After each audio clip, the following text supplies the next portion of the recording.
Dear friends, dear devotees, thank you for participating in this meditation with us. I'm going to offer you the conception of Sri Chaitanya Mahaprabhu and our lineage of spiritual masters descending ultimately from Sri Krishna and Lord Brahma, and what is the conception of Bhakti Yoga. Bhakti Yoga means connection or unity or union with God through love. Sri Chaitanya Mahaprabhu taught the principle of Achinta Beda Abeda Tattva, which means that the soul is inconceivably one with and yet different from the absolute truth, part and parcel of that absolute truth. Sri Krishna says in the Bhagavad Gita, Mamai Vangso Jiva Loke, the living entities are my part and parcels coming from me. Pitahamasya Jagato Mata Dhata Pitamaha, I am the creator, I am the father and mother of all existence. So in a beautiful scripture called Brahma Sanghita, spoken by Lord Brahma, the first created being and the architect of the whole cosmic existence, describes a very beautiful conception, which is the conception of all Vedic knowledge. Specifically, we'll be discussing verses 35, 36, and 37 of this great scripture, Brahma Sanghita, which Chaitanya Mahaprabhu brought and gave to his people and said, make this like a garland around your neck, this conception. Verse 35, Eko pyaso rachaitum jagadanda koti yachaktirastir jagadanda chayantarastam andantarasta parumanu chayantarasta govindamari purusham tamaham vajami. So I'm going to take you on a guided meditation of the expansion of divine consciousness. Everyone can sit and relax. If you're driving, keep your eyes on the road. Don't relax too much. Wherever you are, however you may be, I wish you are well. For those who are not cooking, cleaning, driving, working, if you are sitting or resting or laying down, you can relax. Hare Krishna. For a moment, please forget your identity. That's my first request. For a moment, forget your identity. That means the consciousness or the self is always building identities. It's called ahamkar. I am building. Who am I? And we're building those identities based on material desire. That means infatuation with life separate from true reality or divine consciousness. So my first request to you is to forget that false identity and for a moment to stop building your identity based on what you look like you are, what you think you are. I am not man or woman. I am not of any material nationality or creed or caste. I am not Hindu or Christian or Muslim or Jew or liberal or conservative. I am none of these things. It's a meditation on the spirit and the self and divine consciousness. So imagine yourself looking in a mirror. What do you look like? Don't just look at your face and your body, look into your eyes. And focus on that, like as if you are looking into a flame of a candle. And meditate on the question of the self. Meditate on the question of the self, who am I? And focus on that. This is the question of the I.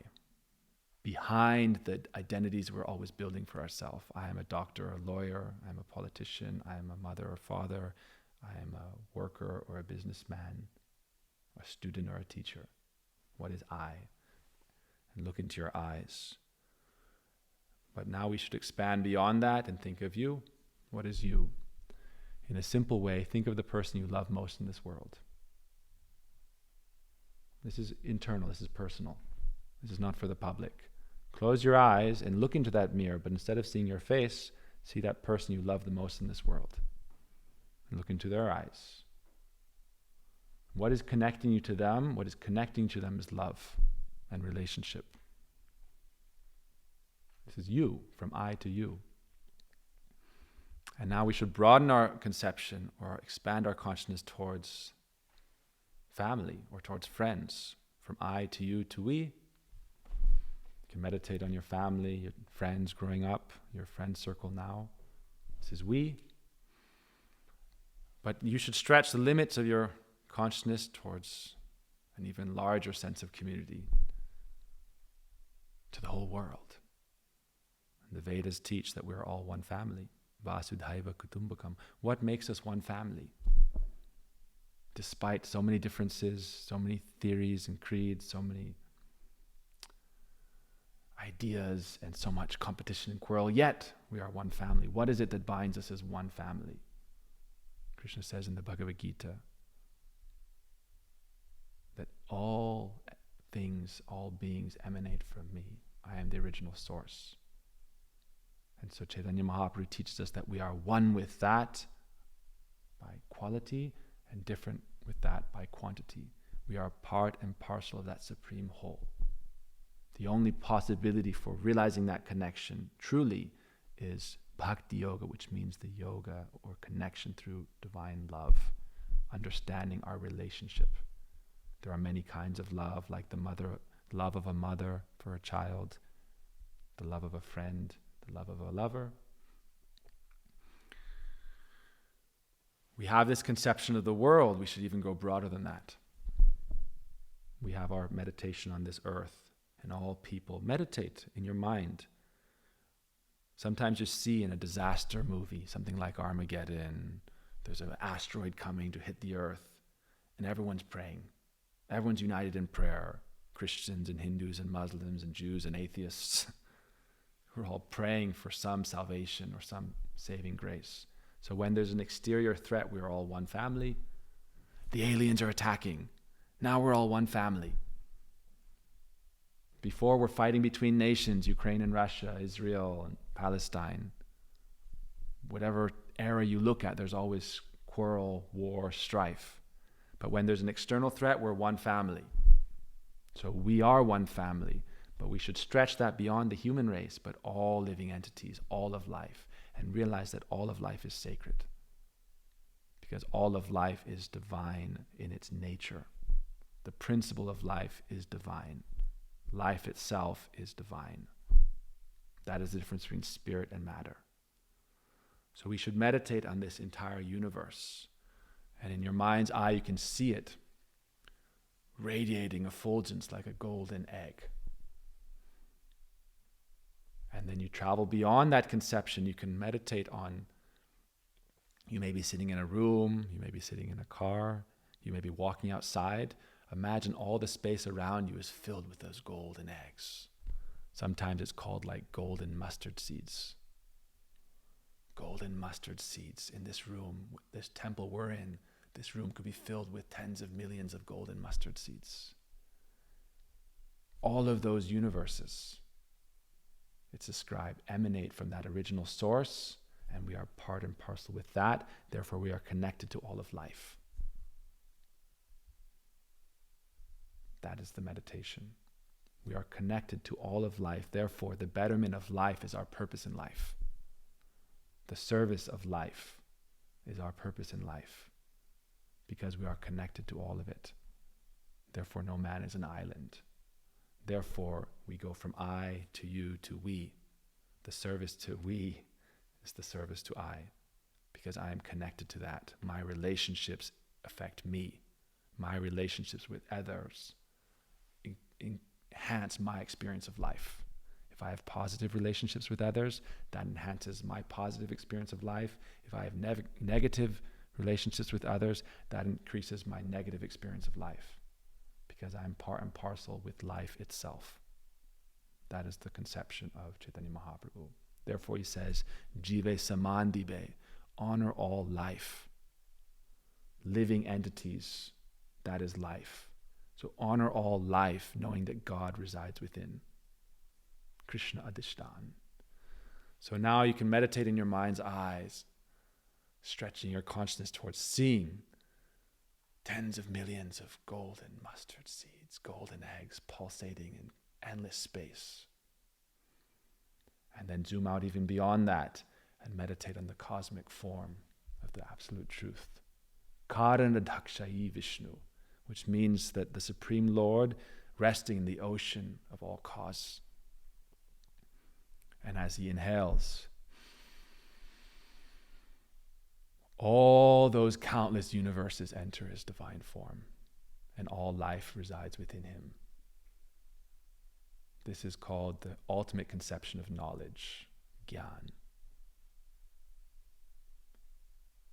All life resides within God. All existence resides within God. The effect enters within the cause, and the effect comes again from the cause.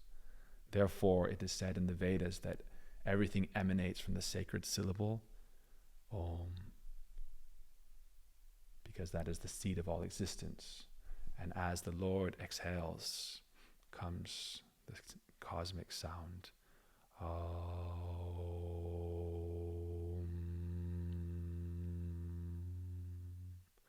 And for the span of 310 trillion years, that sacred sound is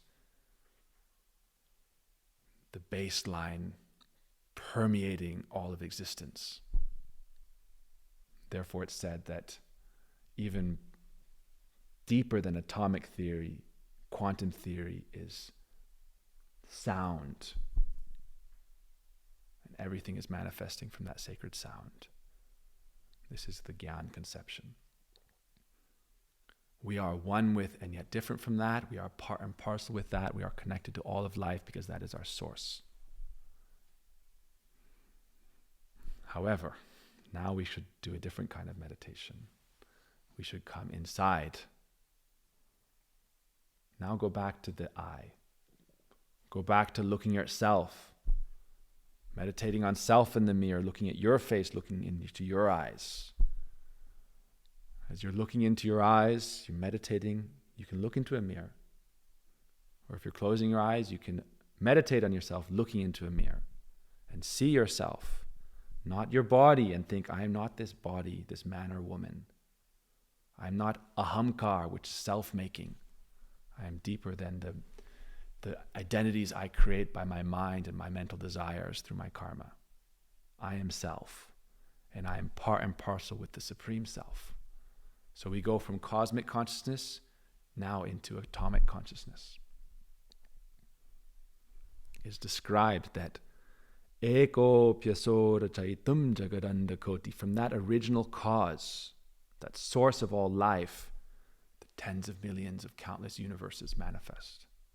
And they are therefore part and parcel with that cause because the effect is in the cause, not separate. And the potency and the possessor of the potency are inseparable. So therefore it's said that all the universes reside within the absolute truth. And therefore when they emanate from the absolute truth is present within every atom, which means every building block of all existence. So therefore we can go into the yogic conception of life. From knowledge, Gyan, to yoga, meditation. The purpose of yoga is realization of Paramatma, the Supreme Self, present with the Self in every atom. Andantarasta paramanu chayantarastam. That God is present within every atom, and life is present within every atom. And the conclusion is, therefore, I adore that absolute truth. Bhajami. I adore. Bhaj. Bhakti comes from bhaj, which means to adore, to love. Why do I love that? Because I'm part of that. A candle, flame loves the sun. It is reaching for the sun. A stone that is thrown in the air loves the earth, so it goes to the earth. This is the principle behind gravity. The ultimate attractor is love. The strong nuclear force binding all existence together is love. The water in the river flows towards the ocean, its source. The soul reaches towards God. And in every atom, God is present. So part and parcel of life itself is the relationship between the soul and God. That is Bhakti Yoga. So therefore, it is not an intellectual process. It is a heart process. So as a meditation we can offer here, we are not equating the material physics with the nature of consciousness and the soul and God, but we are offering a metaphor for understanding our purpose in life as beings, as living entities, part and parcel with the supreme being or the supreme entity or the original source. So you can meditate on an atom. Within an atom, there are electrons, protons, and neutrons. Proton and neutron is the nucleus, the center, and then there is a great amount of space. It's described like a stadium, and in the center is a tennis ball, that is the nucleus, and then there is the grand stadium. And the electrons are moving so swiftly that you cannot distinguish, are they particle or wave, because their function is wave-like, and so they're in this indeterminate space in between. So in this metaphor, we meditate on the living entities ourselves. We are listening to this lecture. We are right here together in this hall. We are all particles of life. Sometimes the soul is described to be like a photon of light, and God is like the sun. So we are part and parcel, and yet God is supreme, separate from us in his own abode because of the opportunity for a relationship with him. So we are individualized, atomized consciousness, part and parcel, separate and yet united through our relationship of love, inseparably. Separate but inseparable. So if you meditate on the soul in this idea like electrons circling the nucleus, proton and neutron means Shakti and Shaktiman. For us, in the ultimate conclusion, this is Radha, the divine feminine, Krishna, the divine masculine. And living entities as what? Living entities as the energy of the Lord. We are of the nature of the divine energy. In Bhagavad Gita, Krishna says, Aparayang etastanyam prakritim vidime param, that the living entity is my higher energy, and the material energy is my lower energy. So as the higher energy, we are both consciousness, which means of the quality of Godhead, consciousness, and we are energy, which means of the quality of the beloved, or Sri Radha, the divine feminine. We are both. That's why I give the metaphor of electron being particle and wave. That is achinta bhed abhed. We are simultaneously one with and different, because the potency and the possessor of the love, or the possessor of potency, is ultimately inseparable. The cause and effect is ultimately inseparable. Anadi adi govinda sarva karana karana. It is the beginning of all beginnings and the cause of all causes. Therefore, it is the father, it is the mother, it is the friend, it is the beloved. So therefore, in that atomic consciousness now, in every atom, our body is made up of countless, trillions of atoms, like there are trillions of worlds. And within every atom, that source of life is present, and that divine dance of cosmic love is going on all around us and within us, and yet we are blind to it because we are trapped in the illusion of I-making separate from that. So therefore the Vedas teach us we are not separate from that, we are part and parcel of that. Sarvam kalavidam brahma, all is spirit. All is descending from spirit. And we are part and parcel of that divine spirit, and we are connected to that spirit through love. That is Bhakti Yoga. So, what is our purpose in life? Our society is teaching us that we are the center, and we should exploit the environment for our gratification, our enhancement, our happiness, our promotion. And we're all in competition promoting ourselves, rather than understanding that we are all connected to that fabric of being, part and parcel with that. The betterment of my community is the betterment of myself. The service of my family is the service of myself, because I benefit from the service to the community. I benefit from the service to the center. The center for all life is that source, or God. Whether you are man or woman, animal, insect, tree, or a blade of grass, and within every atom, the center of all life is that supreme source, residing within every atom. Andantarasta paramanu chayantarastam, present within the center of every atom.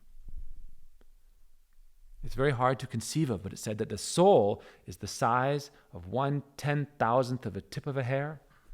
What is the size of an atom? What is the width of a particle of light? That is the self. So you're looking inside in the mirror in your eyes, meditate on the self. Yes? This is the process of bhakti yoga. To understand that I, as an individual, my natural state is to have love in relationship with the source that is pulsating within every atom and is the source of all the universes are residing within that supreme source. Achinta Beda Beda Tattva. Therefore, our recommendation for the betterment of society is to recognize that source as the center of all existence and to serve that source of life and to serve that source of love. Divine love is the goddess Sri Radha personified, and the source of love is Sri Krishna, the all-attractive reservoir of all pleasure. So we are meditating on that, and we're meditating as all of us, this great society of human beings on this planet, to serve the good of life. God himself, his purpose is to give happiness to all beings by fulfilling their desires. Eko bahunam yo viradati kaman. The purpose or the service of God is to give happiness to all beings. Just like the purpose of the government is the service of life, liberty, and the pursuit of happiness. Life, liberty, the pursuit of happiness. The government is meant, its purpose of a government is to represent the will of God. The will of God is the flourishing of life, not death. The will of God is freedom, liberty, not bondage. We are bound in samsara, but God wants to liberate us. And God wants to give us the experience of happiness which he possesses. Anandamayo bhyasat. At every moment, God is blissful. How can we achieve that happiness, that blissful state, ananda? Therefore, we serve the center and the absolute truth and each other, not seeking personal happiness as our aim, but service as our aim, giving of happiness as our aim. Because God is responsible for our happiness. We are responsible for the happiness of others. That is our purpose. Our purpose, the purpose of the individual to society, is the service of the good. And the purpose of the society is the happiness of the individual. The purpose of God is the happiness of the individual, the liberation of the individual, the success of the individual. The purpose of the individual is the service of the whole. This is the concept of bhakti yoga. I love the divine because I am part and parcel of the divine. Therefore, as I am qualitatively one but quantitatively finitesimal, my purpose is to serve the infinite and to love the infinite as the finite particle of that divine consciousness, separated, part and parcel of that divine consciousness. So that is our remedy for the ultimate suffering in society that is based on the lustful ego desiring self-centered pleasure rather than God-centered bliss. So we recommend the pursuit of goodness or shreya as individuals, not the pursuit of pleasure or happiness, which is called preya, which is immediate gratification. But soul gratification, which means to gratify the soul, you gratify the source.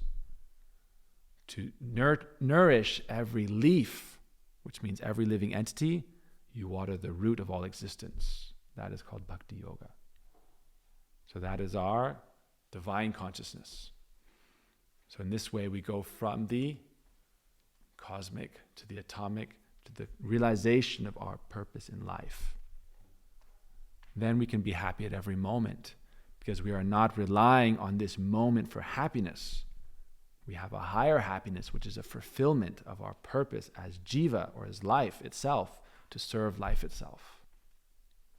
It's a very simple meditation. That's why I give the atomic meditation. I am not equating the soul with an electron and God and goddess with the proton and neutron.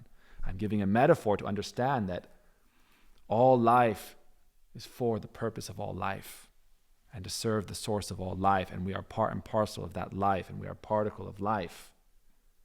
But if we are endeavoring to be the center, we are out of our place. So in the highest conception of the Bhagavatam, it teaches the rasa dance, which means Sri Radha and Krishna in the center dancing, and all of Sri Radha's expansions dancing in a circle around them. You can meditate on that as every atom. It said that Shakti and Shaktiman, which means the divine energy, which is ultimately personality, or the divine goddess, the supreme goddess Sri Radha, and the divine masculine, which is ultimately the personality of God, Sri Krishna. Bhagavan conception, which is love conception, teaches that. So therefore, the next verse teaches very beautiful conception. Yad bhava bhavata diyo manajasta taiva samprapya rupa. That if you follow this process of spiritual inquiry, and the Chatusloki, the 4 essential verses of the Bhagavatam teaches that everywhere, indirectly, directly, in all things you should inquire after that absolute and that self, and look for it. Everywhere. Understanding that nothing is separate from that. Whatever you see is part of me. And search for that divine source within everything, the cause within everything. Search for it. Then if you practice this sadhana that helps you realize the self, what happens? Through the process of devotion, which means prayer, inquiry, hearing, repeating, remembering, then you can realize that self within the self, that supreme self within the self. And at every moment, you can become blissful, and that blissful state, or bhava state, bhav means bliss. So when you come to the blissful state, then you can realize your real identity. The soul identity. We have our conditioned identity, which we operate within as our dharma. We have a dharma with this conditioned state, our identity. But we have our spiritual dharma as our spiritual identity. And by the process of this inquiry and the practice that goes along with it, we can come to the realization of the self in all its features, in its form, in its attributes, in its qualities. We are not light.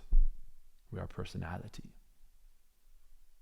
We are personality, not light or photon. We are personality, not energy or consciousness. Consciousness is personality. Personality has energy. It's part and parcel with it. Show me an energy source without a personality behind it.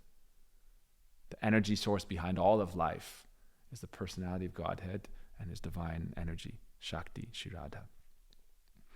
So therefore, the next verse, 37, teaches that we should not only understand God and the soul, we should understand Sri Radha, divine feminine or divine energy, and our part and parcel nature with her divine energy as servants of God, as lovers of God.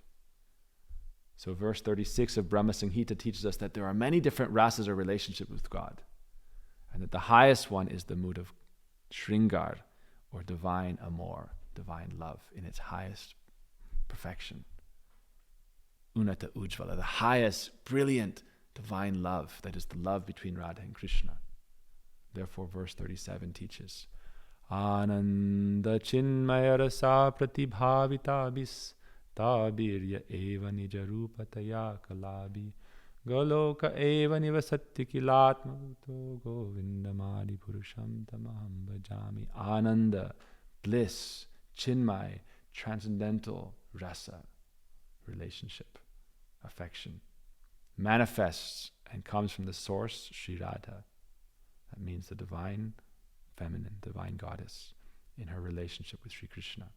That is present. That is the binding force in every particle of life, from the atom to the whole universe. That is the source of all life, and the perpetuation of all life is because of that love and that relationship. It is said in the Gita Govinda by Jayadev Goswami, and it's said in Ramananda Roy Sambad, in the discussion between Mahaprabhu and Ramananda Roy, that Cupid, or love personified, is painting the walls of all the universes with the colors of divine love. And the love in the heart of Sri Radha for Sri Krishna. And all of existence is the expansion of her desire to please her beloved, or the source of all life, God himself. And so the center of all life, the center of every atom, is that source of love and the source of life. And everything is an expansion of that divine energy. Therefore it said, Yat Shakti Rasti, the energy of God is expanding in the forms of all life. So apari angatastamyam prakritim vidime param. I am that higher energy. Why? Because I am coming from that source of divine energy. So I'm consciousness, but I am energy. So what is the nature of Sri Radha? Who is Sri Radha? What is Krishna consciousness? Who is Krishna conscious? Where does Krishna consciousness come from? The source of all love is Sri Radha. Any love we possess in our life, for our beloveds, for our family, for our children, comes from Sri Radha. Therefore, we take shelter of Sri Radha. Therefore, our Bhaktivinoda Thakur sings, what is the use of meditating on the sun without taking shelter of the rays of the sun? Worshipping God without worshipping Radha is ignorance and pride. Worshipping Krishna without understanding the position of Sri Radha is ignorance and pride. Therefore, anaradha radha, without worshipping Sri Radha, we cannot understand Sri Krishna. Therefore, we serve the divine couple. That is our temple here. That is the temple of the heart that we worship. So that is very beautiful. The highest conclusion of spiritual life is not that God is an administrator, but that God is a dancer. And he is dancing with his beloved in every atom. That is the highest conclusion of life. People who want power think God is the most powerful. People who want administration think God is the biggest manager. But people who want love realize that God is the greatest dancer. And they are invited into his dance. In whatever relationship it may be, as mother, as father, as son, as friend, as lover, as beloved, as servant, as master, every relationship with another entity is a dance. And the highest purpose of life is the dance of divine love. Therefore, in this verse 37, it's said, first we hear that God is infinite and all universes reside within him and he is in every atom. Then what do? What is our activity? Understanding that godliness, Bhagavat Tattva, God is God and God is God and God is great and we should worship God. What is bhajami?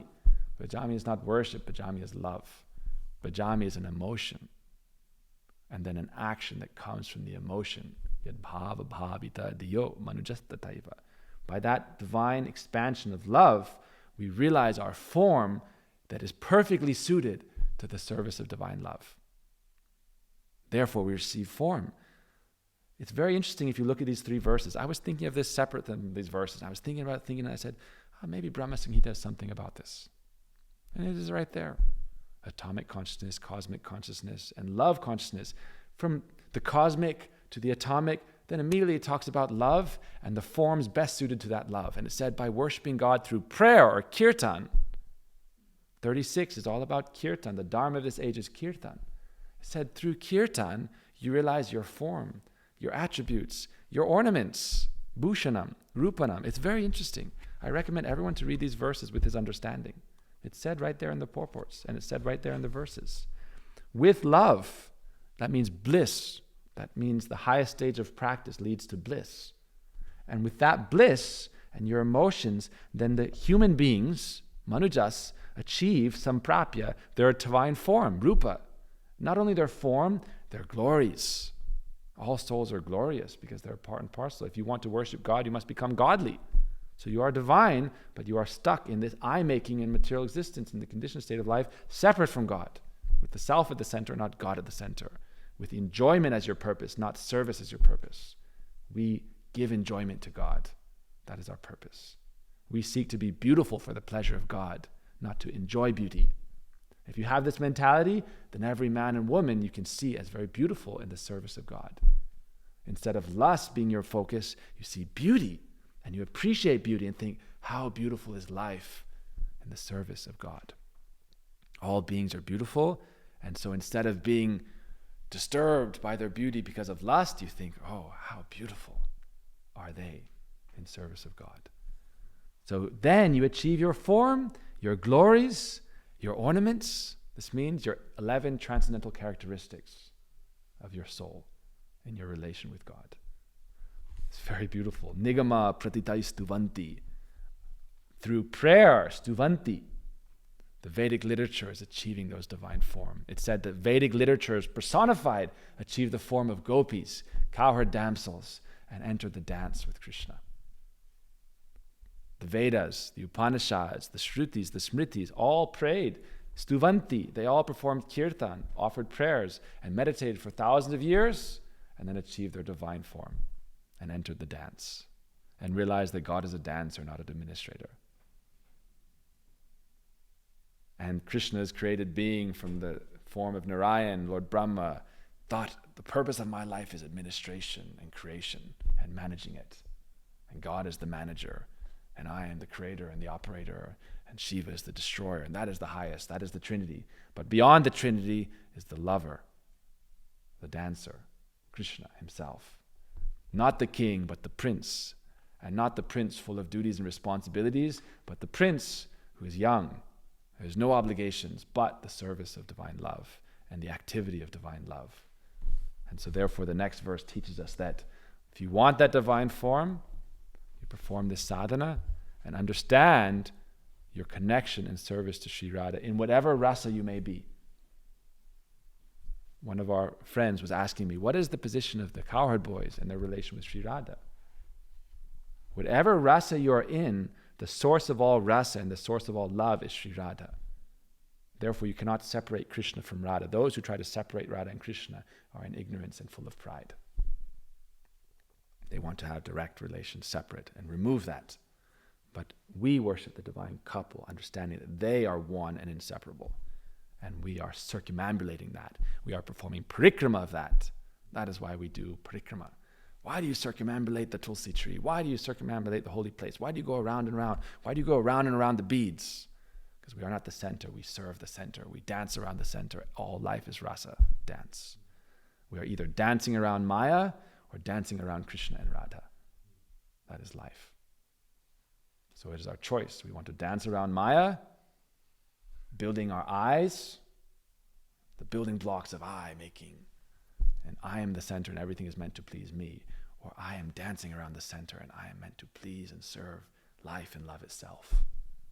And I am part and parcel of that. And life and love itself is inspired to make me blissful because it wants me to be involved in its divine play. Come and play with me. We work, but higher than work is play. And when we can realize work is play, then we can always be joyful. So we find what is true to our nature, and then our work is our play, and we're always playing. And then day and night we are playing with God. That is our purpose in life. Hare Krishna. Vanchakopatadivasya kripa sindhuvebhya patitanang pavanebhyo vaishnavebhyo namo namah.